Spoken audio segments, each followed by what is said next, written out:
नमस्कार बच्चों। कल हमने प्रिज्म से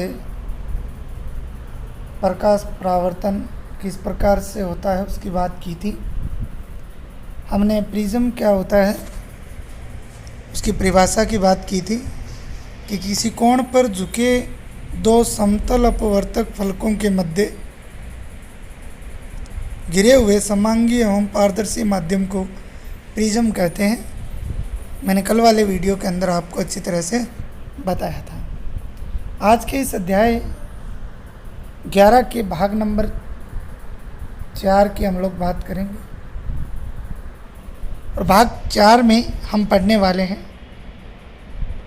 विक्षेपण किस प्रकार से होता है प्रिज्म से, उसकी बात करेंगे। ये इस प्रकार प्रिज्म की आकृति थी जो आप लोगों ने बना ली होगी। ठीक है, प्रिज्म की 10 एक विशेषताओं की भी हमने बात की थी। माध्यम पारदर्शी होता है, 3 आयताकार फलक होते हैं, 2 त्रिभुजाकार होते हैं। आयताकार फलक जो होते हैं वो ऊर्ध्वाधर होते हैं। त्रिभुजाकार फलकों की बात करें तो वो क्षैतिज होते हैं। आयताकार फलकों से प्रकाश का अपवर्तन होता है जिसके कारण उन्हें अपवर्तक फलक कहा जाता है। फलकों के मध्य जो कोण बनता है उसे प्रिज्म कोण कहते हैं। प्रिज्म कोण को अपवर्तक कोण भी बोला जाता है और अपवर्तक कोण के सामने वाला जो फलक है, सामने वाले फलक को क्या बोला जाता है? आधार बोला जाता है।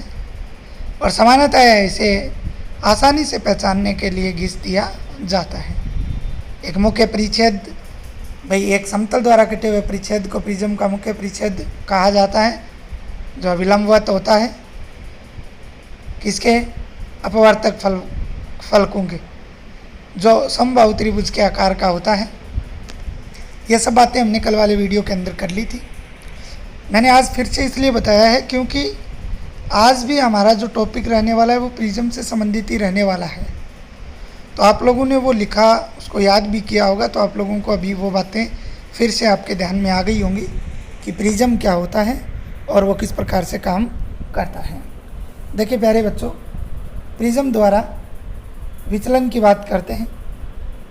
प्रिज्म द्वारा विचलन जो है वो किस प्रकार से होता है, ये देखिए। प्रिज्म द्वारा विचलन, जब प्रिज्म के अपवर्तक फलक पर कोई एक वर्णीय प्रकाश किरण आपतित होती है, मैं पहले ही बता चुका हूँ, हमेशा ही प्रकाश किरण जो है वो कौन से फलक पर आपतित होगी? तो वो होगी अपवर्तक फलक पर। कौन से फलक पर होगी? अपवर्तक फलक पर। तो प्रिज्म के दोनों अपवर्तक फलकों द्वारा किरण का 2 बार अपवर्तन होने से उसकी दिशा बदल जाती है। प्यारे बच्चों, 2 अपवर्तक फलकों द्वारा किरण का जो है वो 2 बार अपवर्तन होता है जिसके कारण उसकी दिशा जो है वो बदल जाती है। अर्थात कहने का मतलब ये है, जो प्रकाश किरण है वो अपने रास्ते से विचलित हो जाती है। इसे ही प्रकाश का विचलन कहा जाता है। मैं आपको अच्छी तरह से समझाने का प्रयास करता हूँ। एक बार फिर से प्रिज्म पर आ जाइए।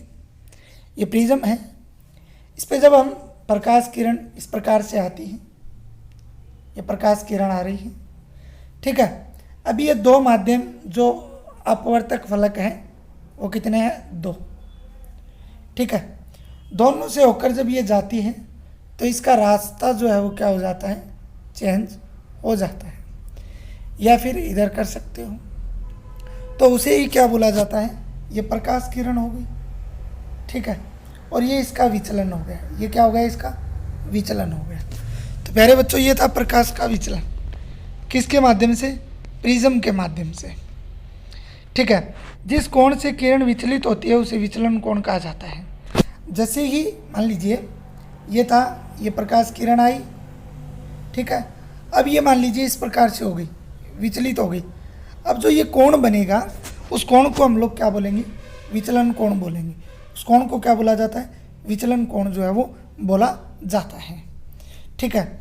अगर बात करें विचलन कोण की एक और परिभाषा की, तो आपतित, आपती नहीं है ये, आपतित कर लेना, इसको सही कर लेना, मैं नोट्स के अंदर से डाल दूंगा इसको।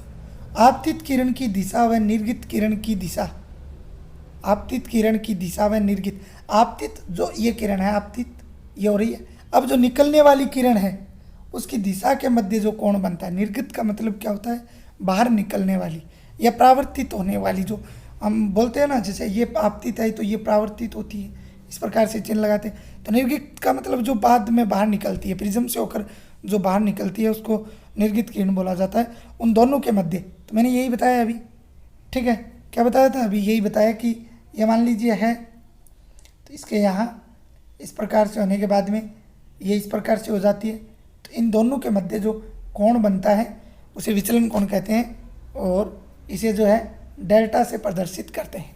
ये जो चिन्ह दिया हुआ है ये डेल्टा का होता है, किसका होता है, डेल्टा का। सिग्मा का इस प्रकार से होता है, डेल्टा इस प्रकार से होता है, गामा इस प्रकार से होता है, और एक हम चिन्ह एक और प्रयोग में लेते हैं जिसे थीटा बोला जाता है, कोण के लिए जिसका प्रयोग किया जाता है, किसके लिए, कोण के लिए, वो इस प्रकार का चिन्ह होता है। डिग्री का चिन्ह आप लोग जानते हो इस प्रकार का होता है, कोण मापते हैं जिसके द्वारा, ठीक है। तो ये आपके क्या था, ये आपके अगर हम लोग बात करें तो प्रिज्म द्वारा विचलन था, किसके द्वारा, प्रिज्म द्वारा विचलन इस प्रकार से होता है। इसके बाद में अगर हम लोग बात करें तो कांच के प्रिज्म द्वारा श्वेत प्रकाश का विक्षेपण, कांच के प्रिज्म द्वारा श्वेत प्रकाश का विक्षेपण जो है वो किस प्रकार से होता है, उसके बाद जो है वो करते हैं।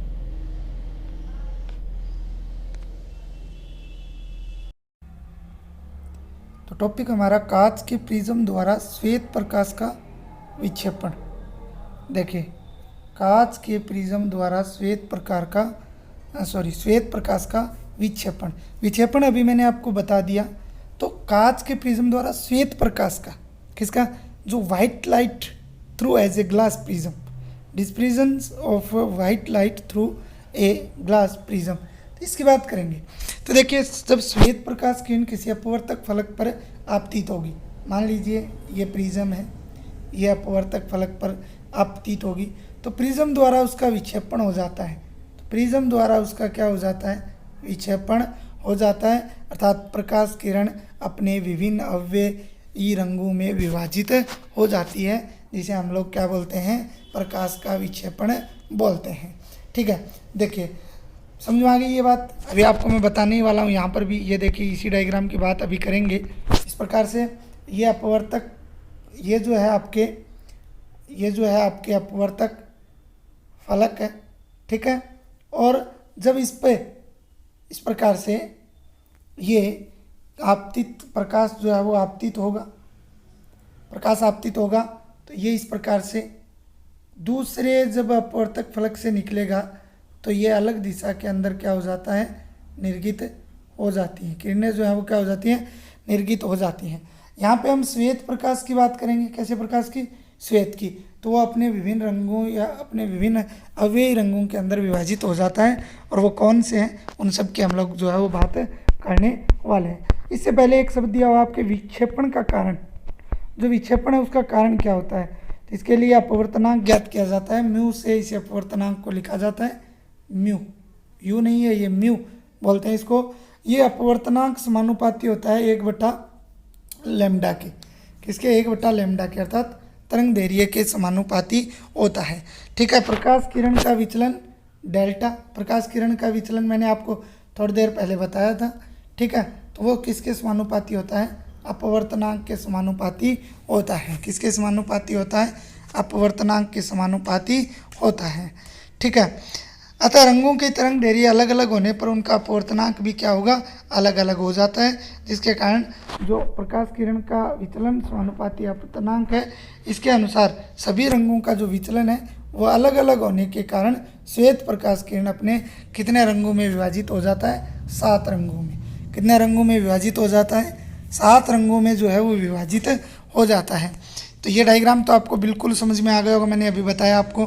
अब बात आती है कौन कौन से रंगों में विभाजित होगा, ये दे रखा है, आप लोगों ने पहले भी पढ़ा है, एक शब्द विब गयोर, ये पढ़ा है, 7 रंग हैं, VIBGYOR,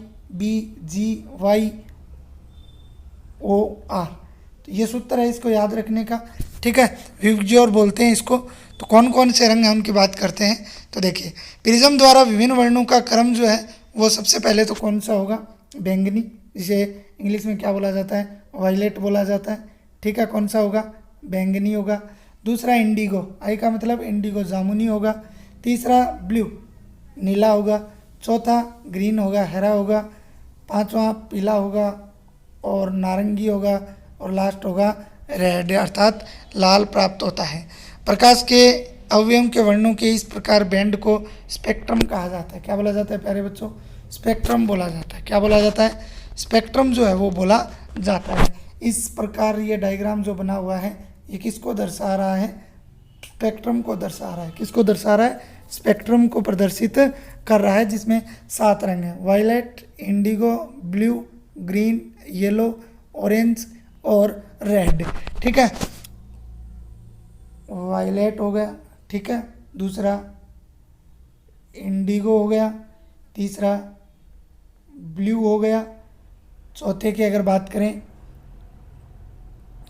तो चौथा आपका क्या हो जाएगा, येलो। चौथा जो है वो ग्रीन हो जाएगा, ग्रीन हो गया। पांचवा आपका येलो हो गया। छठा आपका ऑरेंज हो गया। और लास्ट जो आपका है वो कौन सा है, रेड। तो इस प्रकार से 7 रंग जो हैं उनके अंदर जो श्वेत प्रकाश है वो विभाजित हो जाता है। प्रसिद्ध परिवर्णी शब्द है विबज्योर, इनको याद रख सकते हो। इस क्रम को आसानी से इसके द्वारा याद रखा जा सकता है। प्रकाश के अपने अवयव वर्णों में विभाजन को विक्षेपण कहते हैं। वे प्रकाश का अपने ही अवयव में क्या हो जाना, अवयव वर्णों में विभाजित होना ही प्रकाश का विक्षेपण या विभाजन को ही क्या बोला जाता है, विक्षेपण जो है वो कहा जाता है। तो प्यारे बच्चों, आज हमने इसकी बात की। कल जो हम बात करेंगे वो इंद्रधनुष की बात करेंगे। किसकी बात करेंगे, इंद्रधनुष। आप लोगों ने ज़रूर सोचा होगा कि किस प्रकार से इंद्रधनुष का निर्माण होता है, तो उसकी बात हम कल वाले वीडियो के अंदर करेंगे। आज के लिए इतना ही, धन्यवाद।